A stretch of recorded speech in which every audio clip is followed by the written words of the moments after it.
بسم الله الرحمن الرحيم. ودخل معه السجن فتيان قال أحدهما إني أراني أعصر خمرا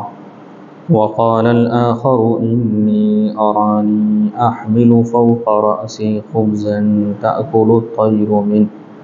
نبئنا بتأويله إنا نراك من المحسنين. قال لا يأتيكما طعام ترزقانه إلا نبأتكما بتأويله قبل أن يأتيكما ذلكما مما علمني ربي إني تركت ملة قوم لا يؤمنون بالله وهم بالآخرة هم كافرون واتبعت ملة آبائي إبراهيم وإسحاق ويعقوب ما كان لنا أن نشرك بالله من شيء ذلك من فضل الله علينا وعلى الناس ولكن أكثر الناس لا يشكرون. صدق الله العظيم. اللهم صل على سيدنا محمد وعلى آل سيدنا محمد وبارك وسلم.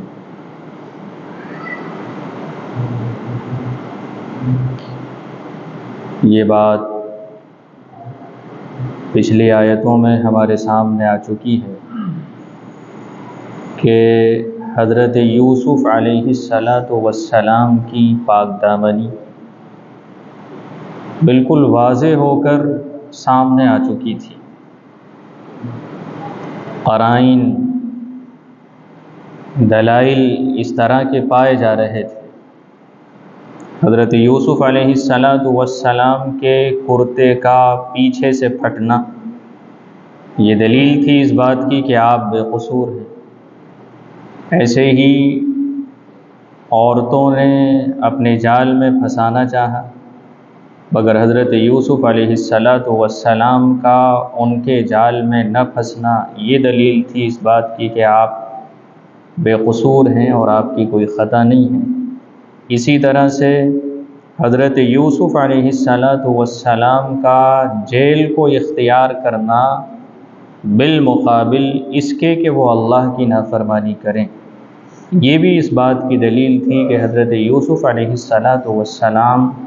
قصوروار نہیں ہیں، آپ بے قصور ہیں بلکہ زلیخا ہی قصوروار ہے. غلطی اگر کسی کی ہے تو زلیخا کی ہے. بالکل دو دو چار کی طرح یہ بات واضح ہو چکی تھی، سامنے آ چکی تھی. مگر جب یہ خبر مصر میں پھیلی اور عام ہوئی تو عزیز مصر نے لوگوں کی زبان کو بند کرنے کے لیے اور اپنی بیوی کی عزت کو بچانے کے لیے یہ فیصلہ کیا کہ حضرت یوسف علیہ السلام کو باوجود کہ آپ خطا بار نہیں ہیں مگر جیل میں ڈال دیا جائے تاکہ لوگوں کی زبان بند ہو جائے اور ہم پر اعتراض کی کوئی انگلی نہ اٹھے. ثم بدا لهم من بعد ما رأوا الآیات لیسجننه حتی حین میں اسی کا تذکرہ ہے. پھر کب تک حضرت یوسف علیہ السلام کو جیل میں رہنا ہے کوئی وقت متعین نہیں ہے بلکہ جب تک بادشاہ چاہے اس وقت تک حضرت یوسف علیہ السلام جیل میں رہیں گے. تو حضرت یوسف علیہ السلام کی پاک دامنی کے باوجود حضرت یوسف علیہ السلام کو جیل میں ڈالا گیا اپنی عزت اور اپنی آبرو کو بچانے کے لیے. حضرت یوسف علیہ السلام جب جیل میں گئے ہیں تو عجیب اتفاق یہ ہے کہ حضرت یوسف علیہ السلام کے ساتھ دو جوان اور گئے. ان جوانوں کا قصور کیا تھا، وہ کون تھے، قرآن نے تو اس کو وضاحت کے ساتھ ذکر نہیں کیا ہے. البتہ اسرائیلی روایات سے یہ پتہ چلتا ہے کہ وہ بادشاہ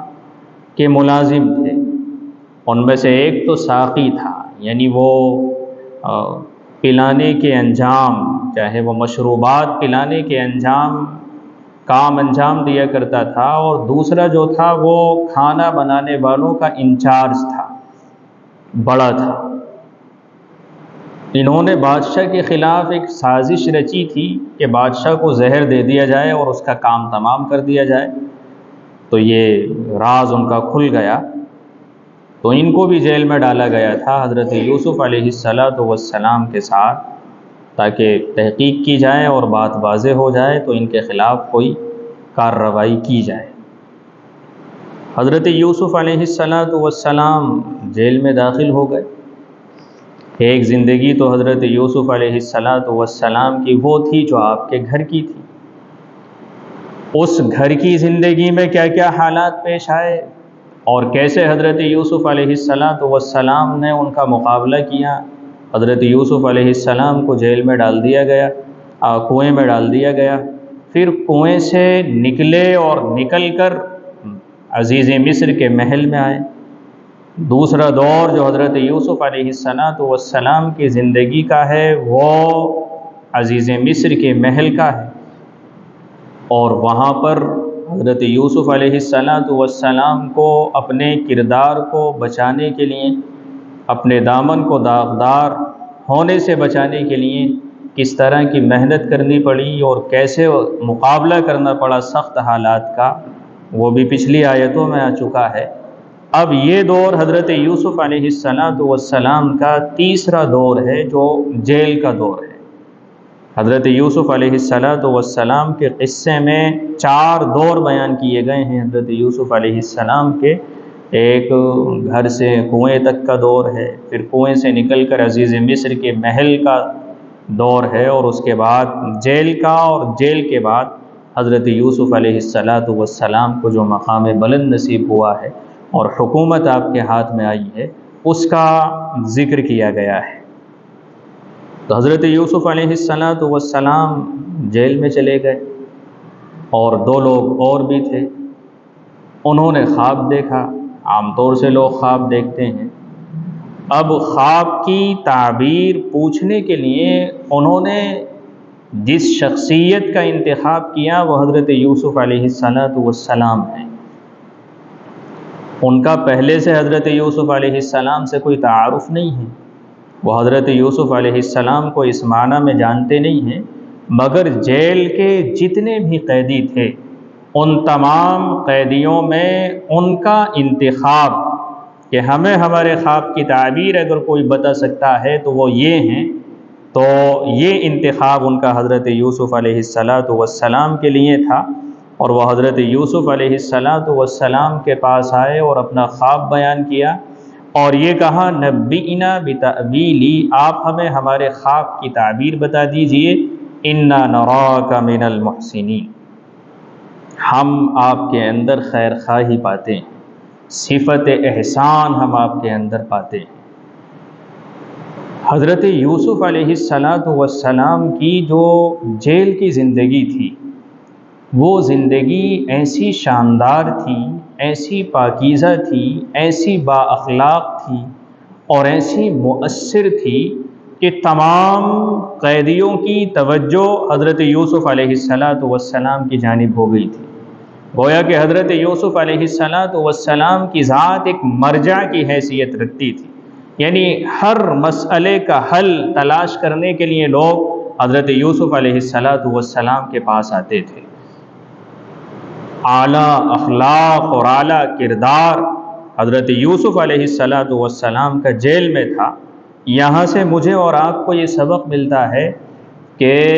کیسے ہی حالات ہوں، ہر حال میں انسان کو اپنے اخلاق اچھے رکھنے چاہیے، اخلاق کے اندر کوئی بگاڑ نہ آئے۔ ایسا نہیں ہے کہ اگر خوشحالی ہے، عیش آرامی ہے تو آپ کے اخلاق بہت شاندار، آپ کی زبان سے پھول جھڑ رہے ہیں، آپ کی زبان میں ایک مٹھاس کا اظہار ہو رہا ہے، لیکن اگر حالات بگڑ گئے، حالات سخت آ گئے، مصیبت آ گئی، پریشانی آ گئی، آپ کا کاروبار نہیں چل رہا یا کوئی بھی دقت آ گئی، کوئی بیماری آ گئی، تو آپ کے وہ سارے اخلاق ختم ہو گئے، اور بد اخلاقی کا اظہار آپ کرنے لگے۔ یہ ایک حقیقی مومن کی صفت نہیں ہو سکتی ہے۔ حقیقی مومن وہ ہوتا ہے جو ہر حال میں اپنے اخلاق کو شاندار رکھتا ہے، بہترین رکھتا ہے۔ اور ہم اب کبھی کبھی اپنا جائزہ لیا کریں کہ ہمارے اخلاق کون سی سطح پر ہے۔ اخلاق کو جانچنے کے لیے خوشحالی کی محفل نہیں ہوتی ہے، اخلاق کو جانچنے کے لیے جو آسائش بھرا ماحول ہوتا ہے وہ نہیں ہوتا ہے، بلکہ آپ یہ دیکھیں کہ آپ کی ذات پر کسی نے حملہ کیا اور کسی نے آپ کو برا بھلا کہا، تو آپ نے اس کے خلاف کیا رد عمل کیا، یعنی آپ کا کیا ایکشن ہے، آپ کی زبان سے کیسے جملے نکل رہے ہیں۔ اگر کسی کے تقوی کو دیکھنا ہو تو لڑائی کے موقع پر آپ دیکھیے، اگر کوئی سامنے والا لڑائی کے موقع پر بدزبانی کرتا ہے تو وہ بھی بدزبانی کرتا ہے، وہ بھی گالیاں دینے سے چوکتا نہیں ہے، بد اخلاقی کی ہر حد وہ پار کر دیتا ہے۔ یہ طریقہ ایک بندہ مومن کا اور حقیقی مومن کا نہیں ہوتا ہے۔ نماز بھی ہے، تسبیح بھی ہے، ذکر بھی ہے، اذکار بھی ہے، تمام باتیں ہیں، مگر طبیعت کے خلاف کوئی ناگوار بات پیش آ گئی تو ساری حدیں پار کرتی، کوئی انتہا نہیں ہے بد زبانی کی اور گالم گلوچ کی اور فحش باتوں کی۔ قرآن مجید میں سورۃ الکہف میں ایک جگہ پر ذکر کیا گیا، وَإِذْ قُلْنَا لِلْمَلَائِكَةِ اسْجُدُوا لِآدَمَ فَسَجَدُوا إِلَّا إِبْلِيسَ وَكَانَ مِنَ الْجِنِّ۔ قرآن میں یہ کہا گیا کہ جب ہم نے یہ کہا کہ آدم کو سجدہ کرو، ابلیس سے یہ کہا کہ آدم کو سجدہ کرو، تو اس نے سجدہ کرنے سے انکار کر دیا، اور پھر فوراً یہ کہا وَكَانَ مِنَ الْجِنِّ، وہ جنات میں سے تھا، یعنی اس کی طبیعت کو فوراً بیان کیا۔ فرشتہ جن عبادت کرتے کرتے اپنے آپ کو اس مقام پر لے آیا تھا کہ فرشتوں جیسا ہو گیا تھا، عبادت کرتے کرتے اس نے اپنے ظاہر کو فرشتوں جیسا بنا لیا تھا، لیکن یہ ظاہر بنا تھا۔ جیسے ہی شیطان کی طبیعت کے خلاف ایک واقعہ پیش آیا، اندر سے چونکہ وہ بنا ہوا نہیں تھا اور اندر وہ طبیعت نہیں بنی تھی اور اندر وہ پاکیزگی اور مضبوطی نہیں آئی تھی، تو فوراً اس کی شیطانت ظاہر ہوئی۔ قرآن مجید میں وَكَانَ مِنَ الْجِنِّ کہہ کر اس کی اسی شیطانت کو ظاہر کیا گیا ہے کہ ظاہری اعتبار سے تو اس نے اپنے آپ کو فرشتوں جیسا بنا لیا تھا، مگر جب طبیعت کے خلاف بات آئی اور اس کے تکبر پر اور گھمنڈ پر چوٹ لگی تو شیطنت فوراً نکل آئی اور اس نے اللہ کے حکم کو ماننے سے انکار کر دیا۔ تو ناگواری کے حالات جب پیش آتے ہیں، جب ایسے واقعات پیش آتے ہیں کہ انسان کی ذات پر حملہ ہوتا ہے، انسان کے کردار کو اور انسان کی ذات کو نشانہ بنایا جاتا ہے، ایسے موقع پر انسان کیا رد عمل ظاہر کرتا ہے، یہ اس کی زبان بتاتی ہے، اس کا عمل بتاتا ہے، پھر پتہ چلتا ہے کہ اس نے اپنی اندر کی طبیعت کو کتنا بنایا ہے، اس نے اپنے اندر کو کتنا سجایا اور سنوارا ہے۔ بظاہر تسبیح تو ہاتھ میں ہے، ذکر تو ہاتھ میں ہے، اس نے اپنی زبان پر کنٹرول کرنا کتنا سیکھا ہے۔ تو عام طور سے تو ہمارے سماج میں اس اعتبار سے بہت کمزوری ہے، ہم ایک بات بھی گوارا نہیں کرتے ہیں اور فوراً بس زبانی پر آتے ہیں اور ساری عبادات ایک طرف دھری کی دھری رہ جاتی ہیں، اور اپنی بس زبانی کے ذریعے ہم اپنے اندر کو بالکل ظاہر کر دیتے ہیں۔ بار بار یہ جملہ ہمارے سامنے آتا ہے کہ برتن میں جو ہوتا ہے وہ چھلکتا ہے۔ انسان کا ظاہر انسان کے اندر کی عکاسی کرتا ہے، انسان کا ظاہر بتاتا ہے کہ انسان کا اندر کتنا بنا ہوا ہے، اس کے اندر کتنی نکھار ہے اس کے اندر، اور یہ کتنا بگاڑ ہے۔ یہ انسان کے الفاظ بتاتے ہیں، اس کے اعمال بتاتے ہیں، اور اس سے پتہ چلتا ہے انسان کی حقیقت کا۔ تو اس اعتبار سے جب ہم اپنا جائزہ لیتے ہیں تو بالکل صاف نظر آتا ہے کہ ابھی ہم اپنے اندر کو سجانے اور سنوارنے اور بنانے میں بہت کمزور ثابت ہوئے ہیں۔ ناگواری کے حالات میں ہماری زبان ہمارے قابو میں نہیں رہتی ہے، اور ہم فوراً بد زبانی پر اور غلط جملوں پر اور غلط باتوں پر اتر آتے ہیں، اور فوراً ہم پھر کسی کی بھی ذات پر کوئی بھی حملہ کر دیتے ہیں، کوئی بھی بات کہنے سے ہم نہیں چوکتے ہیں۔ تو تقوی جب انسان کے اندر آتا ہے تو تقوی کے اثرات ہر جگہ محسوس کیے جاتے ہیں۔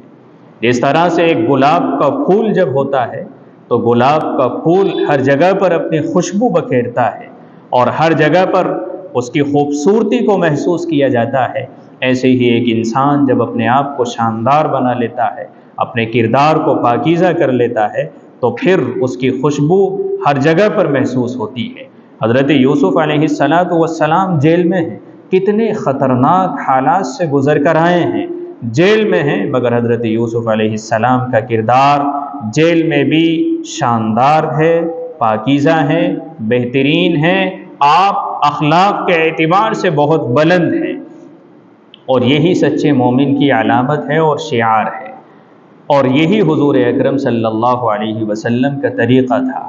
اس لیے قرآن مجید میں اللہ تبارک و تعالیٰ نے حضور اکرم صلی اللہ علیہ وسلم کے تعلق سے فرمایا اِنَّكَ لَعَلَىٰ خُلُقٍ عَظِيمٍ، آپ اخلاق کے انتہائی اعلیٰ درجے پر فائز ہیں۔ آپ علیہ السلام کے اخلاق کو اس طرح سے اللہ تبارک و تعالیٰ نے قرآن مجید میں بیان کیا ہے۔ تو وہ دو آئے اور آ کر کہا ہم آپ سے خواب کی تعبیر پوچھنے کے لیے آئے ہیں، اور خواب کی تعبیر پوچھنے کے لیے ہم نے آپ کا انتخاب کیوں کیا؟ اِنَّا نَرَاكَ مِنَ الْمُحْسِنِينَ، ہم نے اس لیے آپ سے خواب کی تعبیر پوچھنے کا اہتمام کیا، اور ہم آپ کے پاس اس لیے آئے ہیں کہ ہم آپ کو محسنین میں سے پاتے ہیں۔ حضرت یوسف علیہ السلام سے جب انہوں نے یہ کہا کہ خواب کی تعبیر بتائیے، تو یوسف علیہ السلام نے ان سے کہا کہ ٹھیک ہے، میں تمہیں خواب کی تعبیر بتاتا ہوں، خواب کی تعبیر میں تم کو بتاؤں گا، مگر فوراً حضرت یوسف علیہ السلام نے یہ فرمایا کہ تمہارے کھانے کے آنے سے پہلے تک میں تمہیں خواب کی تعبیر بتا دوں گا۔ ایک جانب تو حضرت یوسف علیہ السلام نے ان کو یہ اطمینان دلایا کہ تم نے جو انتخاب کیا ہے تمہارا انتخاب غلط نہیں ہے، تمہارا انتخاب بالکل درست ہے، میں بتاؤں گا تمہیں تمہارے خواب کی تعبیر، لیکن کب بتاؤں گا تمہارے کھانے سے پہلے۔ اب وہ کتنی دیر کا وقفہ تھا، 1 گھنٹے کا یا 2 گھنٹے کا یا 3 گھنٹے کا،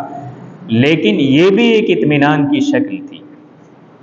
انہیں تو معلوم تھا کہ کھانا اس وقت آئے گا، یعنی ہم اپنا جو مقصد لے کر آئے ہیں، جو ضرورت لے کر آئے ہیں، جو حاجت لے کر آئے ہیں،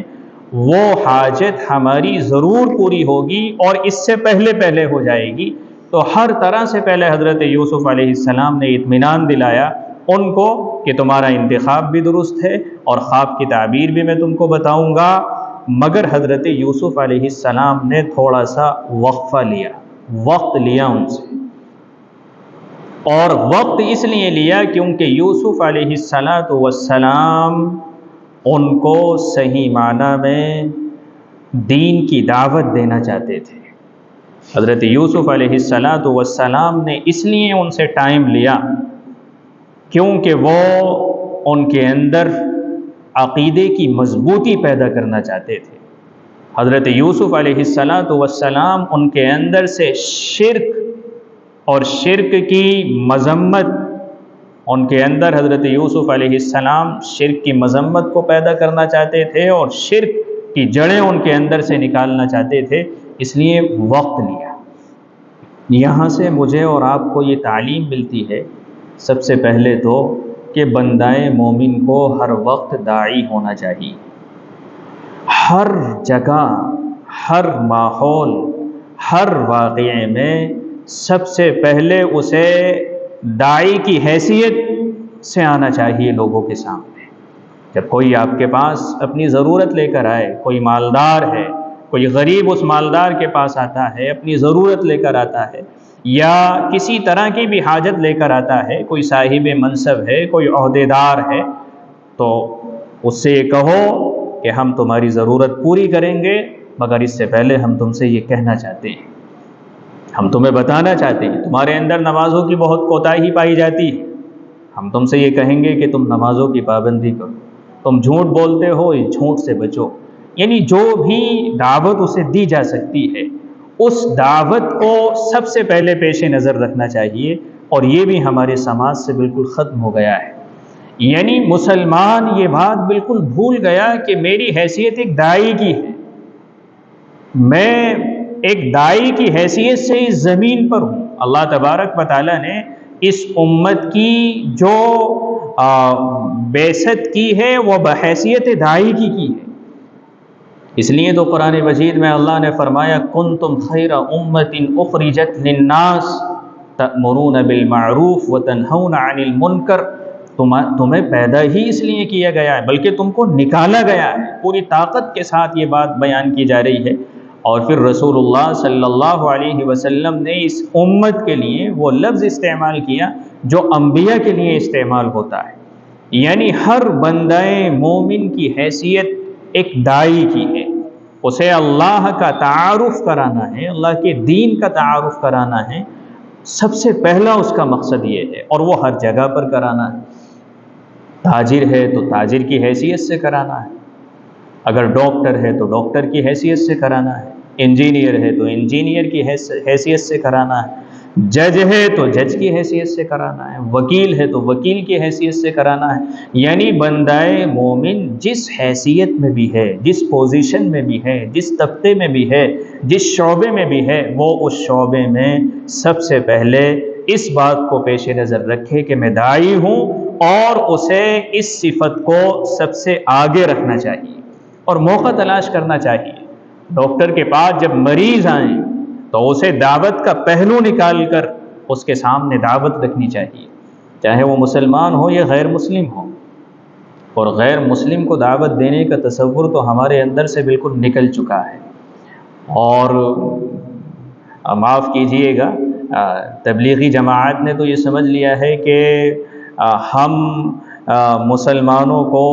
دین کی دعوت دے کر مکمل طریقے سے دعوت کے فریضے کو انجام دے رہے ہیں، اور بس ہم ہی دے رہے ہیں۔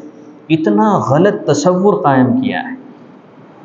اور یہ سمجھتے ہیں کہ کوئی ضرورت نہیں ہے غیروں کو دین سمجھانے کی اور دین بتانے کی اور دین کے تعارف کی۔ یہ تصور نہایت غلط تصور ہے۔ مسلمانوں کو بھی سمجھانا ہے اور غیروں کو بھی حتی الامکان جس طرح سے ہو سکے انہیں دعوت پہنچانی چاہیے اور انہیں بتانا چاہیے حقیقت۔ تو حضرت یوسف علیہ السلام نے موقع نکالا فوراً کہ یہ ضرورت لے کر میرے پاس آئے ہیں، اور اس ضرورت سے، ان کی اس ضرورت سے مجھے موقع سے فائدہ اٹھانا چاہیے۔ تو فوراً حضرت یوسف علیہ السلام نے سب سے پہلے تو اپنی حقیقت پیش کی، اور یہ فرمایا میں تمہیں خواب کی تعبیر بتاؤں گا۔ ذالکما مما علمنی ربی، وہ دور تو جادوگروں کا دور تھا،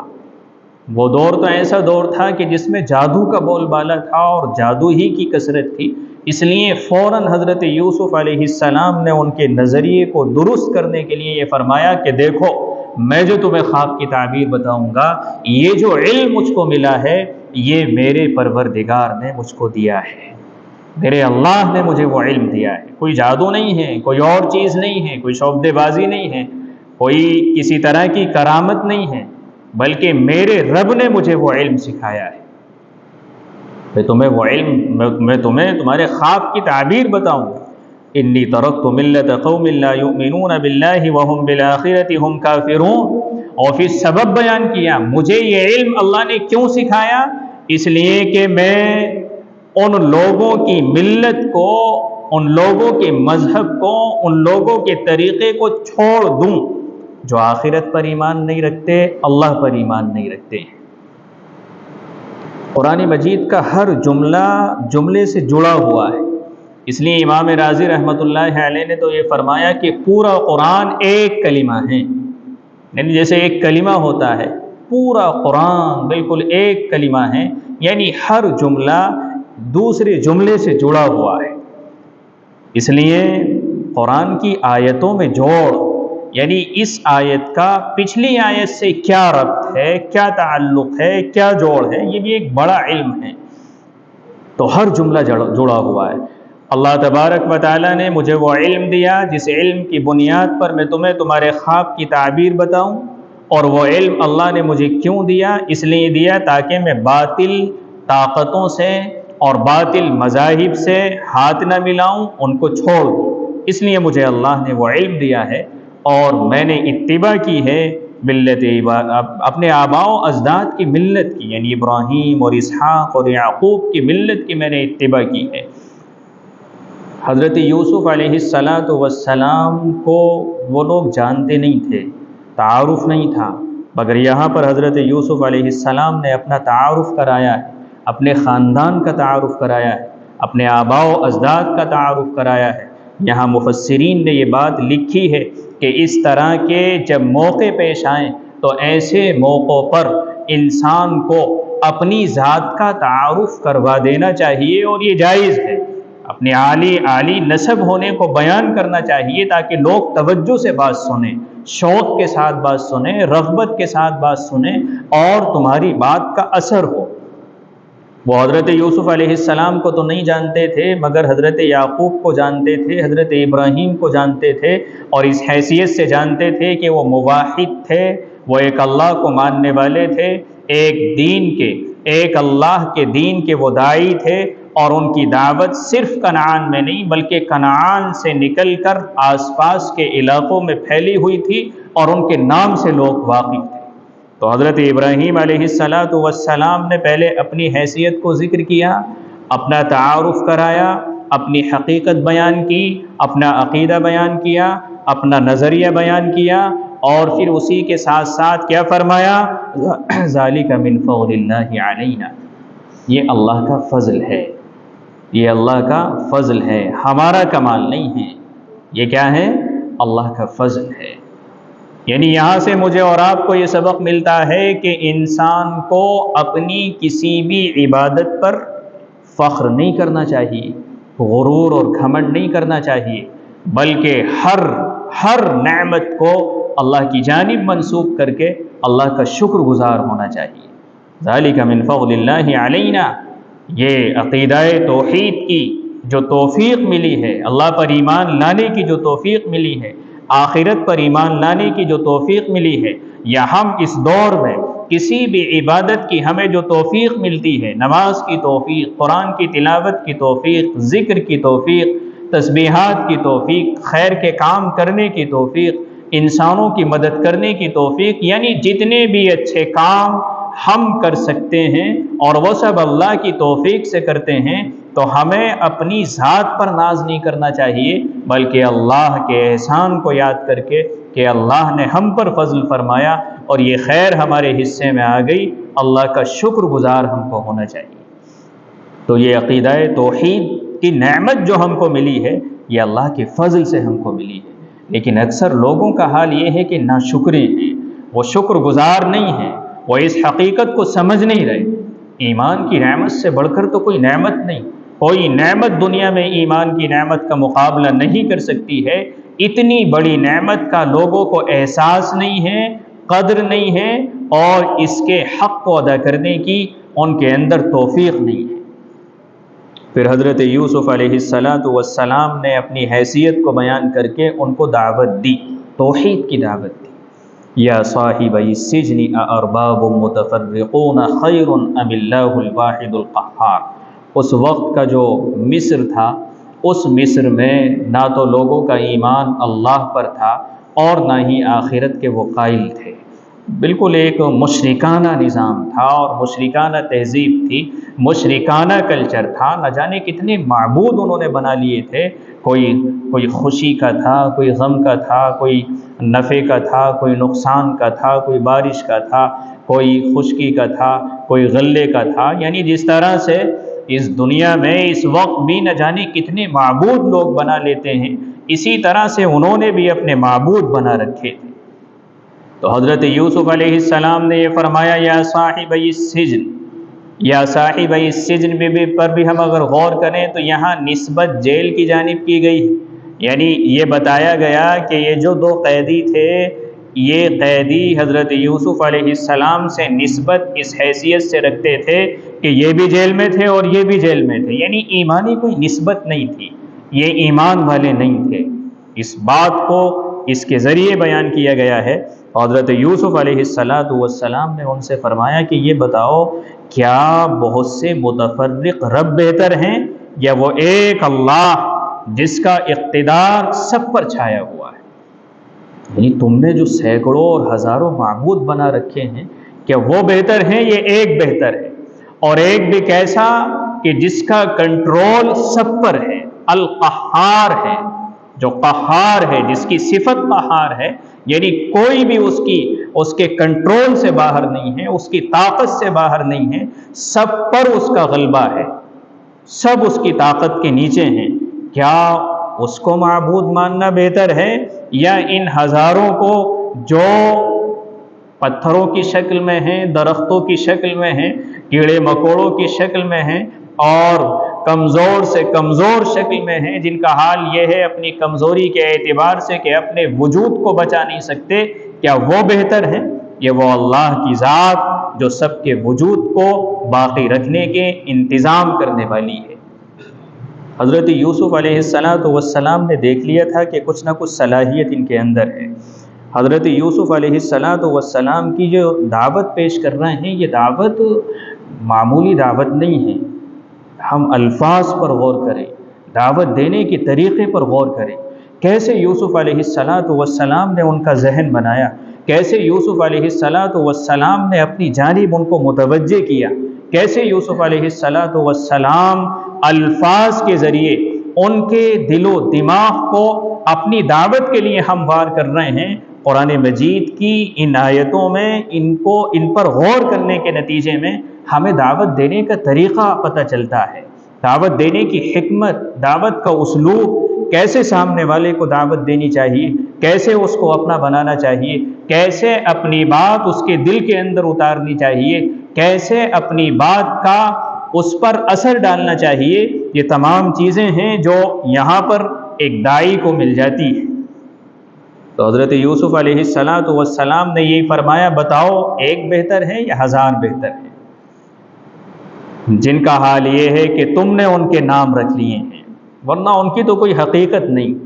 تم نے نام رکھ لیا ہے کہ یہ مشکلوں کو دور کرنے والے ہیں، تم نے نام رکھ لیا ہے کہ ان کے ذریعے مصیبت آتی ہے، تم نے نام رکھ لیا ہے کہ ان کے ذریعے بارش برستی ہے۔ یہ تو تمہارے نام رکھے ہوئے ہیں، حقیقت سے ان کا کوئی تعلق نہیں، کوئی سند نہیں، کوئی دلیل نہیں۔ ان الحکم الا للہ، حکم صرف اللہ کا ہے۔ امر اللہ تعبدوا الا ایاہ، اور اس اللہ کا حکم یہ ہے کہ صرف اسی کی عبادت کرو۔ ذالک الدین القیم، یہی دین قیم ہے، اور دین قیم سے مراد وہ دین جو ہمیشہ سے رہا، یعنی حضرت آدم علیہ السلام سے جو چلا اور حضرت محمد مصطفیٰ صلی اللہ علیہ وسلم تک جو پہنچا، وہ دین قیم کہلاتا ہے، جس کو ہر زمانے میں ان لوگوں نے مانا جن کی فطرت سلیم تھی، جنہوں نے اپنی صلاحیت کو ضائع نہیں کیا تھا، شرک کے ذریعے، کفر کے ذریعے، گناہوں کے ذریعے جنہوں نے اپنی صلاحیت کو بگاڑ نہیں دیا تھا، ان تمام لوگوں نے اس دین کو مانا ہے۔ ذالک الدین القیم سے مراد وہ دین جس کو حضرت آدم علیہ السلام لے کر آئے اور پھر محمد عربی صلی اللہ علیہ وسلم تک پہنچا۔ اور وہ دین کیا ہے؟ ایک اللہ کی ماننی ہے، ایک اللہ کو ماننا ہے، اس کے سوا کوئی معبود نہیں ہے، وہی معبود برحق ہے، وہی رازق ہے، وہی خالق ہے، وہی مالک ہے، یعنی اللہ کو اللہ کی ذات اور اللہ کی صفات کے ساتھ ماننا، پھر رسالت کو تسلیم کرنا اور اسی کے ساتھ ساتھ آخرت کو تسلیم کرنا، یعنی جو بنیادی اصول ہیں وہ اصول سب کے سب یکساں ہیں تمام شریعتوں میں، اور تمام انبیاء علیہم الصلاۃ والسلام انہی اصولوں پر ان کی بعثت ہوئی ہے۔ اصول میں اور دین میں کوئی فرق نہیں ہے، سب نے ایک اللہ کی عبادت کی دعوت دی ہے، چاہے وہ حضرت موسیٰ ہوں یا حضرت عیسیٰ ہوں یا حضرت ابراہیم ہوں، جتنے بھی پیغمبر آئے سب نے یہی دعوت پیش کی، ایک اللہ کی عبادت کرنی ہے۔ وَإِلَى ثَمُودَ أَخَاهُمْ صَالِحًا قَالَ يَا قَوْمِ اعْبُدُوا اللَّهَ، حضرت سمود نے یہ کہا، حضرت صالح نے سمود سے یہ کہا، قوم سمود میں آئے ایک اللہ کی عبادت کرو۔ وَإِلَى مَدْيَنَ أَخَاهُمْ شُعَيْبًا قَالَ يَا قَوْمِ اعْبُدُوا اللَّهَ، یعنی تمام انبیاء کی دعوت یہ رہی کہ ایک اللہ کی عبادت کرو، اور انبیاء کا مقصد ہی یہ ہوتا ہے کہ وہ مخلوق کو اللہ سے جوڑیں۔ ان کا مقصد اپنی عبادت کروانا نہیں ہوتا یا کسی اور کی عبادت کروانا نہیں ہوتا۔ اس لیے قرآن نے ذکر کیا ہے کہ حضرت عیسیٰ علیہ السلام سے اللہ یہ فرمائے گا قیامت میں، عیسیٰ کیا تم نے ان کو یہ حکم دیا تھا کہ میری عبادت کرنا؟ کیا تم نے یہ کہا تھا کہ مجھے معبود مان لینا؟ تو یوسف علیہ السلام فرمائیں گے، اللہ میں نے تو یہ دعوت نہیں دی تھی، میں نے تو ان کو یہی دعوت دی تھی کہ ایک اللہ کی عبادت کرنا، ربی و ربکم، جو میرا بھی رب ہے اور تمہارا بھی رب ہے۔ وَلَكِنَّ أَكْثَرَ النَّاسِ لَا يَعْلَمُونَ، لیکن اکثر لوگ اس حقیقت کو جانتے نہیں ہیں۔ سب سے بڑا علم اس دنیا میں اللہ کا تعارف ہے، اللہ کی پہچان ہے۔ اس دنیا میں جو اللہ کا بندہ اللہ کی معرفت کے ساتھ اور اللہ کی پہچان کے ساتھ اپنی زندگی کو بسر کرنے والا ہو، چاہے وہ چھپر میں رہتا ہو، وہ کسانی کرتا ہو، وہ ایک معمولی سی زندگی گزارتا ہو، اسے آسمانوں کا علم نہ ہو، زمین کا علم نہ ہو، دنیا کی ٹیکنالوجی کے بارے میں وہ نہ جانتا ہو، مگر اللہ کی معرفت اگر اسے حاصل ہے، وہ سب سے بڑا عالم ہے۔ اور دنیا کا بڑا سے بڑا پروفیسر ہو، بڑا سے بڑا دانش مند ہو، بڑے سے بڑا سائنسداں ہو، 1000 ڈگریاں اس کے پاس ہوں، وہ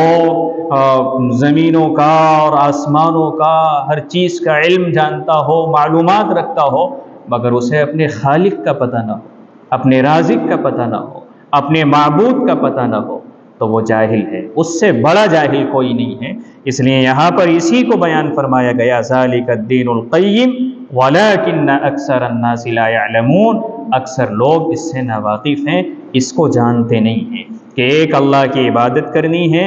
ایک اللہ کی بندگی کرنی ہے، اسی کے حکم کو ماننا ہے۔ اب یہاں پر مجھے اور آپ کو ایک سبق اور ملتا ہے کہ میں اور آپ قرآن مجید کی اس آیت کی روشنی میں، ذالک الدین القیم کی روشنی میں اپنی زندگی کا جائزہ لیتے رہیں کہ اللہ نے جو احکامات دیے رسول اللہ صلی اللہ علیہ وسلم کے ذریعے ہم کو ملے، کیا ہماری زندگی ان احکامات کے مطابق ہے یا ان احکامات کے مطابق نہیں ہے؟ اگر ہے تو پھر اللہ کا شکر ادا کیجئے، اور اگر نہیں ہے تو پھر کرنے کی کوشش کیجئے۔ یہ کوئی بات نہیں ہوتی کہ ہم اپنے غلط کاموں کی تعویل کرنے لگیں اور اپنے غلط کاموں کو صحیح کرنے کی باتیں کرنے لگیں۔ یہ طریقہ غلط طریقہ ہے، یہ اصلاح کا طریقہ نہیں ہے۔ اصلاح کا طریقہ یہ ہے کہ انسان ہر جگہ پر اپنی زندگی کا جائزہ لے اور شریعت کے ترازو میں اس کو رکھے، اور پھر غور کرے کہ اس کے مطابق ہے یا نہیں ہے، پھر وہ آگے بڑھے، اپنے عمل کو درست کرے۔ قرآن مجید کی سے فائدہ اٹھانے کا طریقہ بھی یہی ہے کہ قرآن مجید کی ہر آیت میں ہم اپنی زندگی کا جائزہ لیں کہ یہ بات ہمارے اندر پائی جاتی ہے، یہ بات ہمارے اندر نہیں پائی جاتی ہے۔ اگر ایسا ہم کریں گے تو پھر قرآن سے ہمیں فائدہ اٹھانے کی توفیق ملے گی۔ ہم یہ سوچتے رہیں کہ یوسف علیہ السلام کا قصہ ہے اور 2 جوانوں کا قصہ ہے جو جیل میں تھے، اور زلیخا ہے، اور اسی طرح کے یہ تو قصے ہیں، تو اگر صرف قصے کی حد تک ہم بات کو سنیں گے تو پھر ہمیں کوئی فائدہ حاصل نہیں ہوگا۔ اور قرآن قصوں کی کتاب ہرگز نہیں ہے، قرآن تو عبرت کی کتاب ہے، نصیحت کی کتاب ہے، موعظت کی کتاب ہے۔ اس قرآن کو تو اللہ نے تذکرہ کہا ہے، یعنی یہ کتاب تذکرہ ہے، یہ تو یاد دہانی کے لیے آئی ہے، تمہیں تمہاری زندگی کو صحیح کرنے کے لیے اور زندگی کی چول کو صحیح کرنے کے لیے اس کتاب کو اللہ نے نازل فرمایا ہے۔ اللہ تبارک و تعالی ہم سب کو سمجھ کی توفیق عطا فرمائے۔ وآخر دعوانا ان الحمد للہ رب العالمین۔